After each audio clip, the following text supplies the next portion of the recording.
नमस्कार, स्वागत आहे तुमचं आपल्या या चॅनलमध्ये. आज आपण पाहणार आहोत अतिशय रवाळ, टाळाला न चिटकणारे, तुपाचं योग्य प्रमाण घेऊन आकार न बदलणारे किंवा खाली न बसणारे, भरपूर साऱ्या टिप्स आणि ट्रिक्ससोबत खमंग सुगंधाचे आणि तोंडात टाकले की विरघळणारे बेसन लाडू. चला तर आपण रेसिपीला सुरुवात करूया. बेसन लाडू खमंग सुगंधाचे आणि रवाळ होण्यासाठी सगळ्यात अगोदर आपल्याला डाळ भाजून घ्यायची आहे. डाळ भाजण्यासाठी आपण गॅसवर एक पॅन गरम करायला ठेवलेला आहे. या पॅनमध्ये 2 वाट्या डाळ आपण घालून घेतलेली आहे. या डाळीचं जे वजनी प्रमाण आहे ते अर्धा किलो आहे. ही डाळ आपल्याला अगदी खरपूस अशी भाजून न घेता थोडंसं याचा कलर चेंज झाला, पांढरट दिसायला लागली आणि डाळीचा थोडासा खमंग असा सुगंध यायला लागला की आपली डाळ भाजलेली आहे असं समजायचं.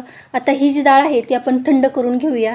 थंड करण्यासाठी एका ताटामध्ये मी रुमाल अंथरून या रुमालावर आपण ही डाळ जी आहे ती थंड करण्यासाठी ठेवलेली आहे. तुम्ही या डाळीचा आवाज बघू शकता, कसला कडकडीत असा येत आहे.